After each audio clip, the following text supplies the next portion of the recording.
Gonna be on in a few seconds here, ladies and well, a couple of minutes. If you can hear me. 1 minute until showtime. And if you can hear that, it's 1 minute till showtime. So get moving here, all right? I'm going to have Glen Ford on as a guest, and I hope you enjoy this program because Glen is going to give you the 411 on many of the things that are happening right now in Black America, but not just in Black America, but around the world. So we'll get his insights on politics, current events, and of course the Trump presidency. So be sure that you're locked in and ready to hear what's being said. All right. So in a moment here. All right. In a moment.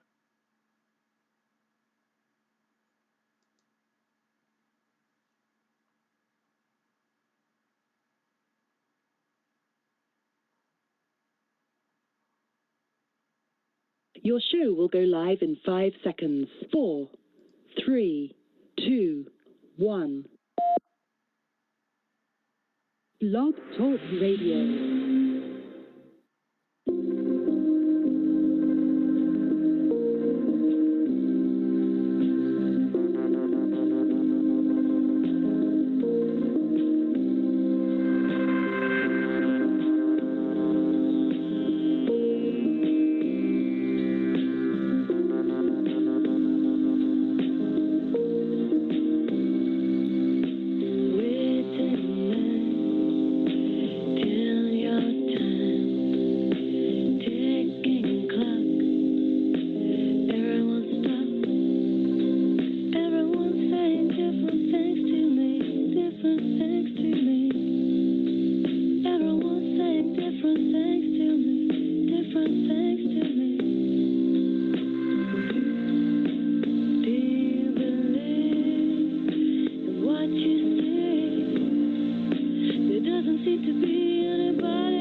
Oh yeah, do you believe in what you see? Wonderful song.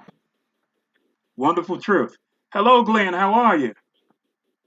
How are you about that? I'm okay. I'm sorry about the mix-up earlier. I mean, we live in different time zones. We used to live in the same time zone.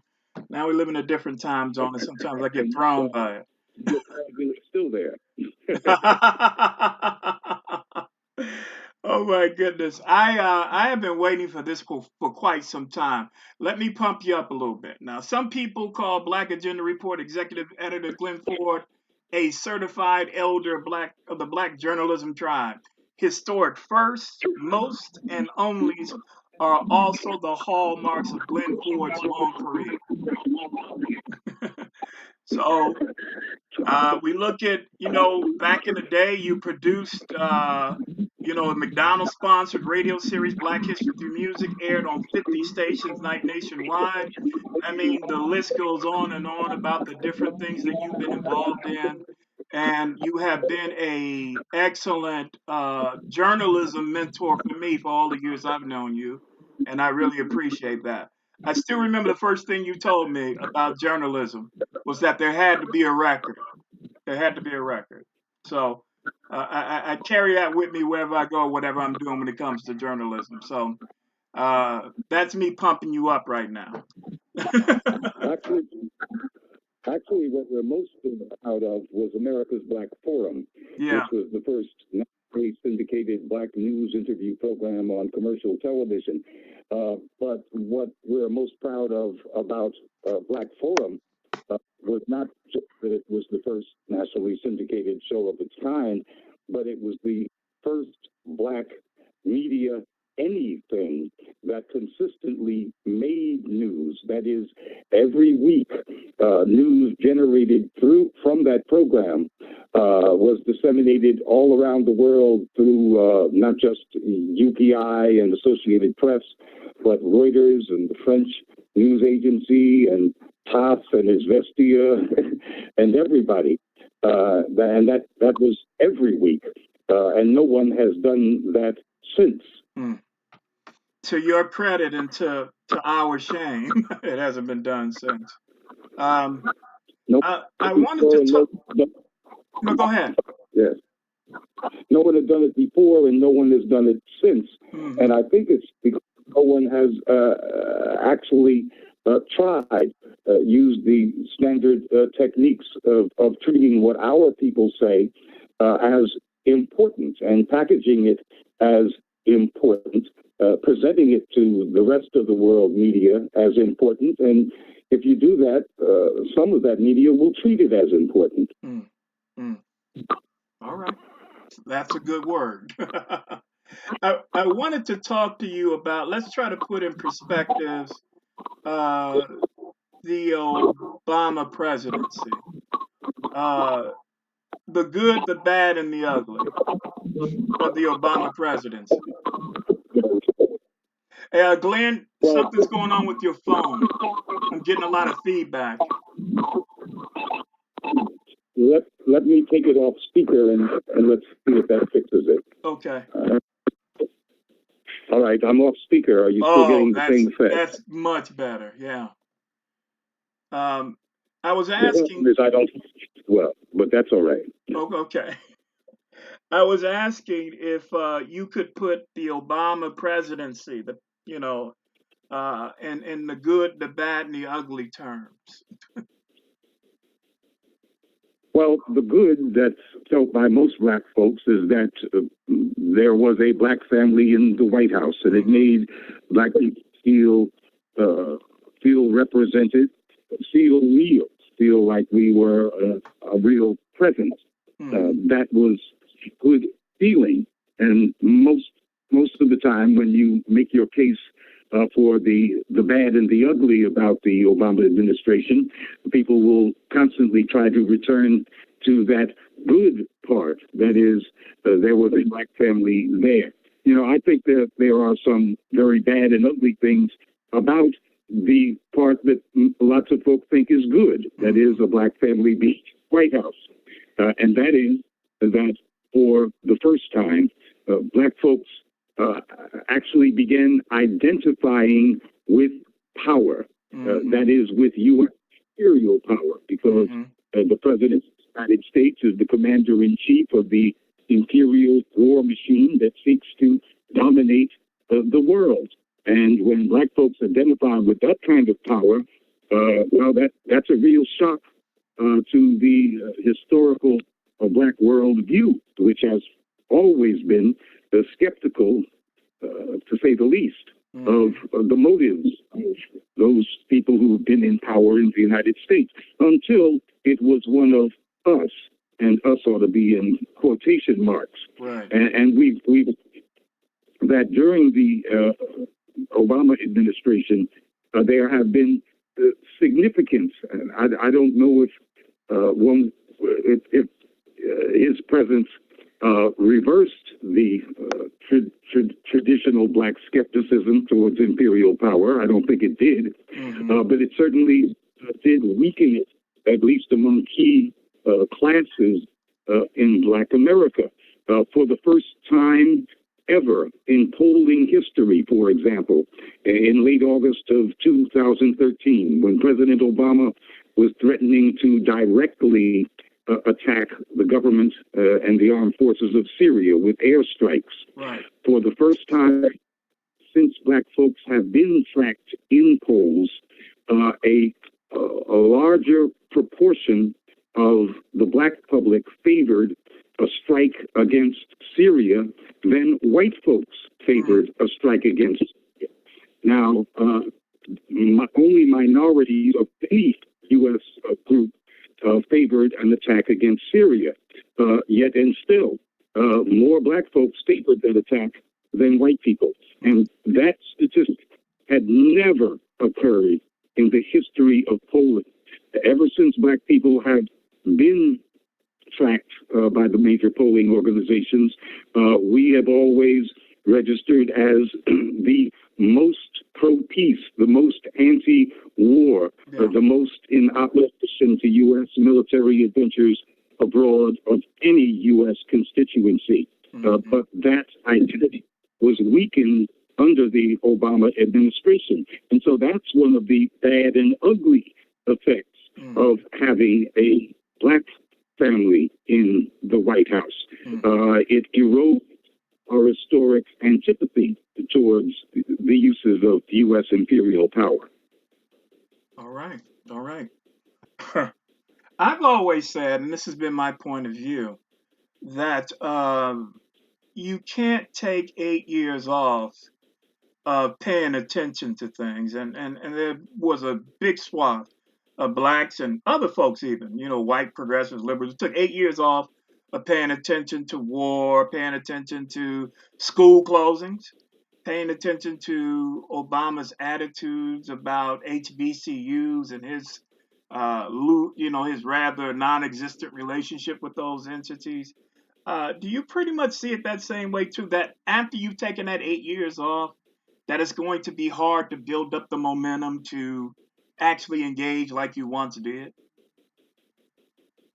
Yeah, it certainly absolutely had the effect of neutralizing black folks as a political entity in the United States, as a polity. And it wasn't just the blackness leadership class, that is the political class, who could easily have been predicted would have become neutralized in total worshipfulness of a black president and a black Democratic president, since the entire blackness leadership class is affiliated with the Democratic Party. Right. But the effect of the Obama presidency, the black presence in the White House, had really profound impact on the black rank and file, just regular black people. I think the most dramatic evidence of this occurred really early in the Obama administration. In late 2009, the Pew Research Agency, which has been doing longitudinal studies on all kinds of subjects of American political opinion, broken down by race and religion and all kinds of constituencies. They did a study in late 2009 in terms of how the different groups in the United States felt about their personal situation, their feelings in terms of the economy and where they stood in it, and the situation, the condition of their group. And they found that black folks were by far not just the most optimistic constituency in America, but really believed that they were better off economically than they had ever been.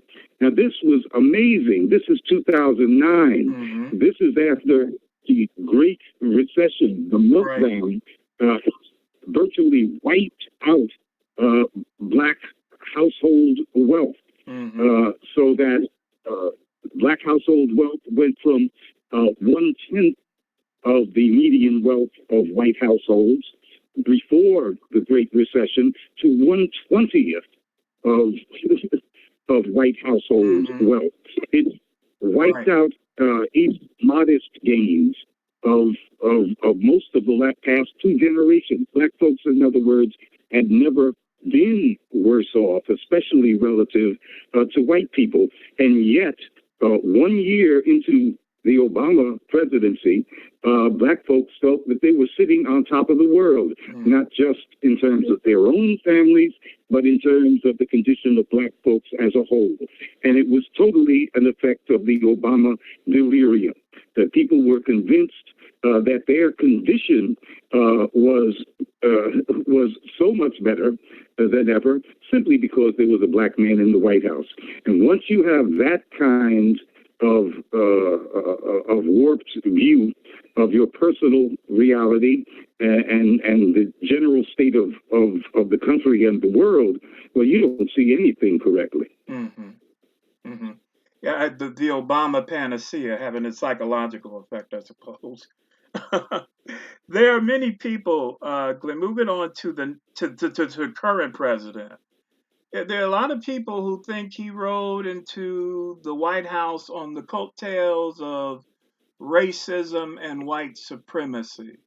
What is your take on it? Well, you can't examine issues of of the economy uh, outside of race because race is central to the politics of the United States, and it's central to the way everybody, that is all groups, look at their situation in the United States. Everybody's looking through a racial lens, and especially white people, and by necessity, black people. So you really can't separate the two. And so these phenomena that are called white backlashes have occurred.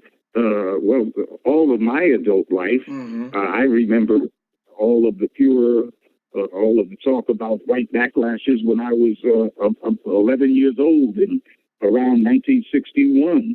It seems that backlashes among white people are a permanent fixture of American political life, and we're in one now. But that does not mean that these white folks who are, yes, seeing the world through a racial lens are not also actually, objectively speaking, doing worse in the United States, are actually losing their positions of security, not just positions of privilege, but positions of security. Now, of course, privilege and security are also inseparable from race, but objectively speaking, yeah, white people are doing badly compared with the past. And they are, in fact, dying earlier than they used to in the past. And when you break down all of the variables, it seems that much of that premature dying is rooted in stress and anxiety, just as it is with black folks, by the way, at their condition.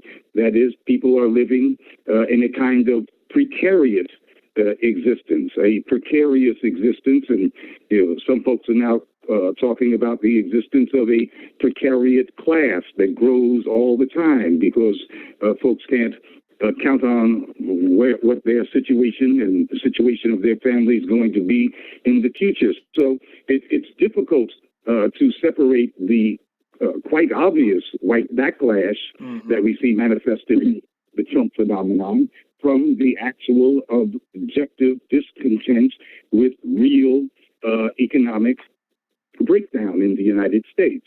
Both things are true. All right, right. Staying on Trump right now, and circling back to a statement I made about Obama and his, relationship with HBCUs. There was a piece written by Jared Carter for the Medium. And he wrote an article called The Unfair Reality of Donald Trump and HBCUs. He said, it's just not fair. It's not fair that historically black college presidents are on the precipice of doing something with Donald Trump in less than 2 weeks that they couldn't accomplish with Barack Obama in 8 years. A single meeting with the president of the United States to address critical issues facing our campuses. Hey, did you know about these negotiations or these talks about getting together with the HBCUs and Trump at all? No, I didn't know about Trump's overtures to or receptivity to HBCUs, but I'm quite familiar with the Obama administration's position on HBCUs, which was one of total and not benign but malign neglect. Obama didn't give a damn about HBCUs as an institution. He seemed, in fact, hostile to them, as he was clearly hostile to many aspects of black culture as well as black institutions. So Obama is a corporate man. He sees the logic, admires the logic, thinks it's a peculiar American genius that is in the corporate system and the way it manifests itself in the United States. He is a company man, and HBCUs do not fit into the corporate model of development. Ironically, HBCUs do fit into much of the white nationalist view of how things should be in the United States because they are separate, and white nationalists want separate development, and that has been the case for a very long time. There never was a big problem with advocates for HBCUs getting co-sponsors for aid bills from Republicans. Republicans have a spot for HBCUs. Right. It's corporate America that wants to make cookie cutters out of every institution, including education. Right. Okay. All right.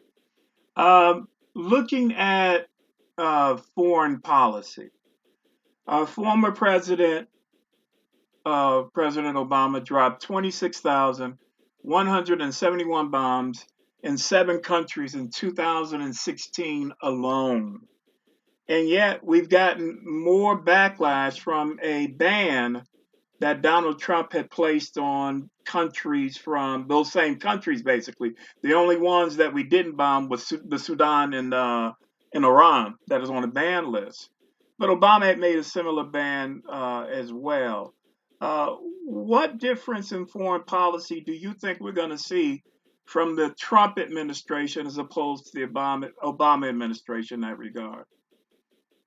But there is no question that the war party is at least as strong in Democratic ranks as it is in Republican ranks. But specifically regarding this ban, you are of course correct. Donald Trump issued an executive order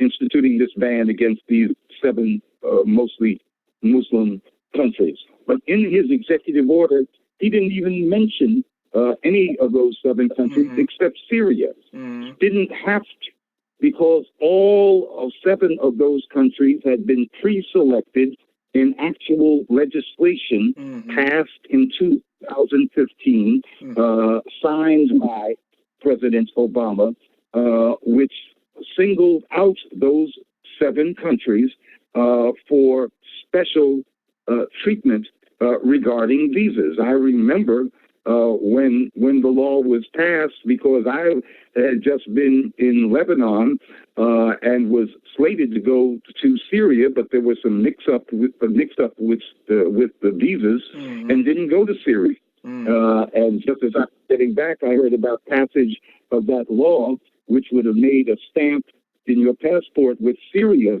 in it a real complication for you in terms of travel. You go up a notch in terms of whatever kind of metrics they use to put you on a damn no-fly list. And I was frankly, there'd been a mix-up. I didn't have to have that in my passport.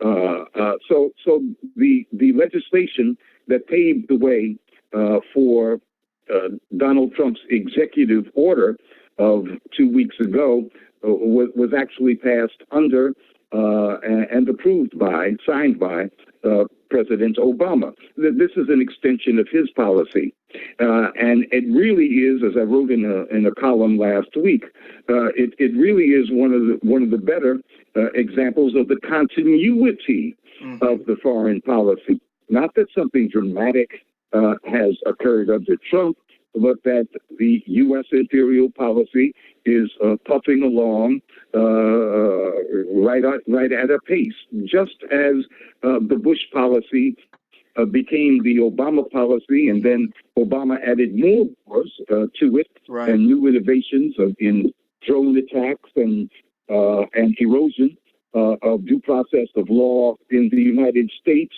on top of the Bush policy, then Donald Trump immediately adds his wrinkles in terms of the continuity of that policy. But it's the same damn imperial policy. All right. Yeah, no doubt about it. An expansion. I don't know if we'll see an expansion on the Trump like we did at Obama, but yeah, they're going from the same playbook. I mean, they're just building on the foundation that the one laid before them. I have two questions. Well, Go ahead. there's still some that if they haven't scared him off of it, I'm talking about the Democrats, Mm-hmm. that we could improve relations with Russia. Yeah. And in fact, I think we already have, if we look at it in terms of what has not happened. Exactly. I have no doubt whatsoever that we would be in a state of actual war, if not declared. You know, the United States doesn't declare war against anybody; it just goes ahead and makes it. But we would be in a much more hostile relationship with Russia if Hillary Clinton had been elected.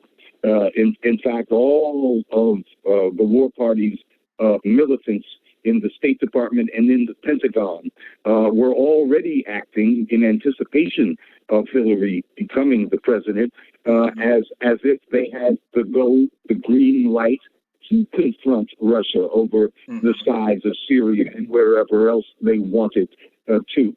You know, there was this big to-do about the more than 1,000 people at the State Department who registered their dissent in this special dissent with Donald Trump's ban on refugees and visitation from those 7 countries. But prior to that, the biggest rebellion among State Department employees using that same dissent channel came in June of last year when 51 diplomats registered their anger because President Obama had not bombed Syria. They staged rebellion in favor of war, and basically saying that they were displeased with U.S. policy because it was not warlike enough. And then we saw the U.S. military carry out an attack against the Syrian army and kill more than 80 Syrian soldiers who were at that moment engaged in a battle against ISIS in the eastern part of the country. The United States military said that it was a mistake, but it wasn't. That was a damn lie. It was them to carry out these same kinds of attacks that their war party comrades in the State Department had gone on record as favoring. So if Hillary had gotten into office, all of those forces would have been unleashed, and then we might have had a planet by now. Yeah, I don't disagree with that assessment at all. Matter of fact, I was talking about some of those things before the election had taken place. The possibility of increased warfare and the enlargement of the military industrial complex under Hillary Clinton.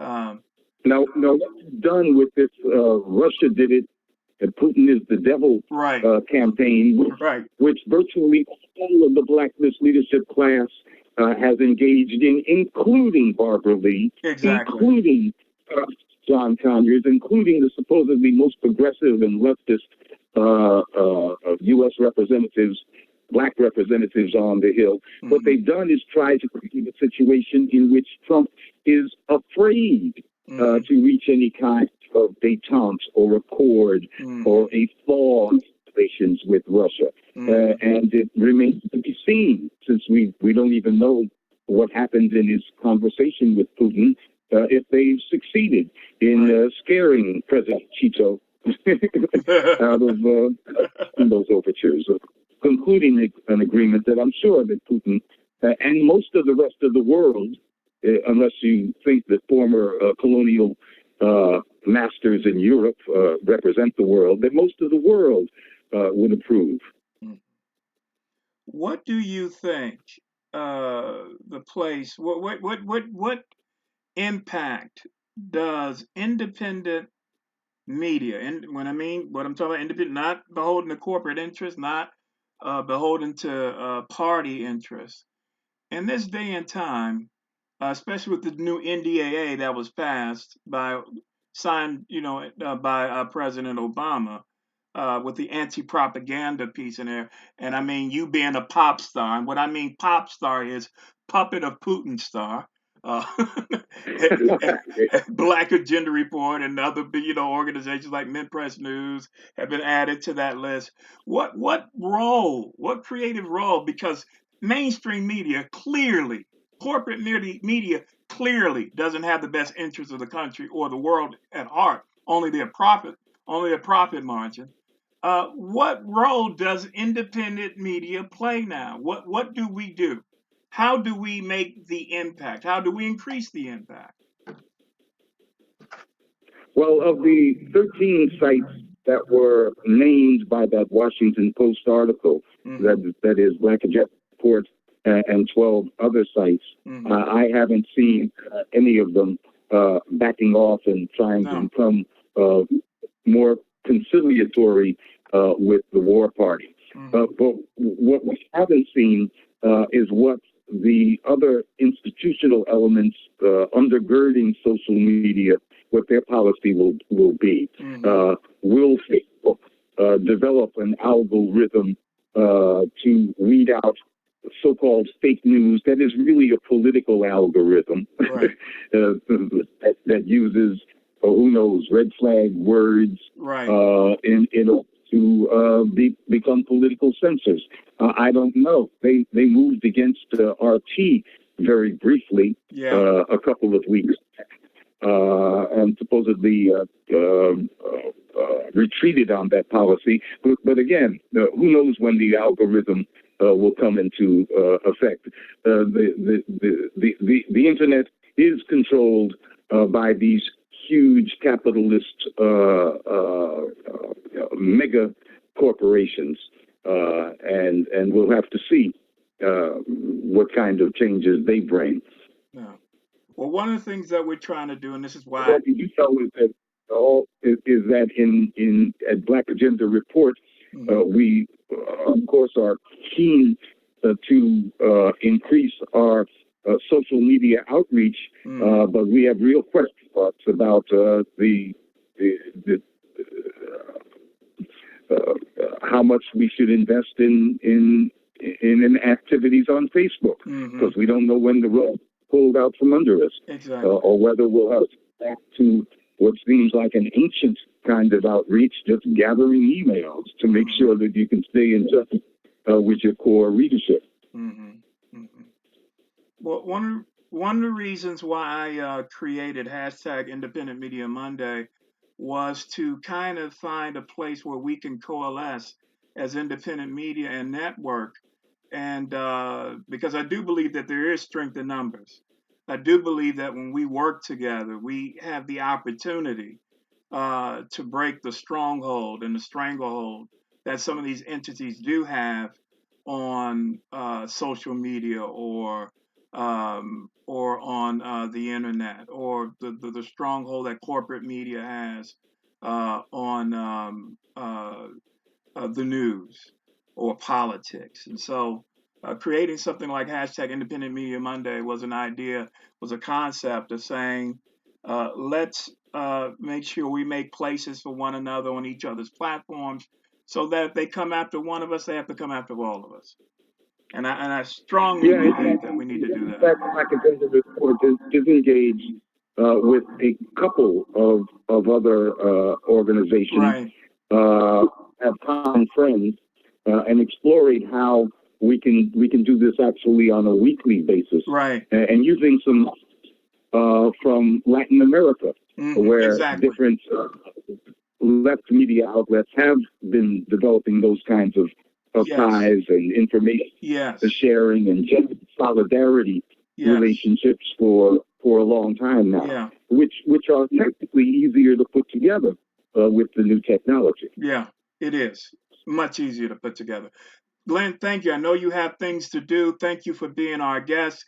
You can find Glenn's work on the Black Agenda Report, www.blackagendareport.com. Make sure not only you don't just support him with your viewership and your reading, but support Black Agenda Report with your funds. Donate to Black Agenda Report. Make sure you keep this very strong and this very, very powerful news organization afloat. Thanks again, Glenn. We appreciate it. Thank you for the boost, brother. No problem at all. We'll get back together. All right. All right then. All right. You take care.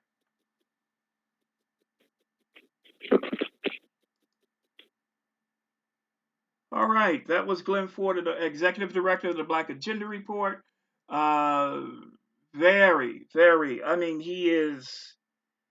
There are two people that I look at as had a very powerful role in my life as a writer and journalist. One is Glen Ford, the other is Chris Moore in Pittsburgh. These two black men who I've watched do it the right way. I've watched them do the work. I've watched them do it with integrity. I've watched them do it with passion. I've watched them do it with purpose. And being able to learn from Glenn about the ins and outs of independent media was a great boost and a great blessing in my life. So I hope that you will turn your attention and your dollars to Black Agenda Report. All right. This is Ed Rhymes wrapping it up for hashtag Independent Media Monday here on Rhymes Media Group. Hope you have a wonderful and blessed day. God bless you. Take care and goodbye.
Thank you for using Blog Talk Radio.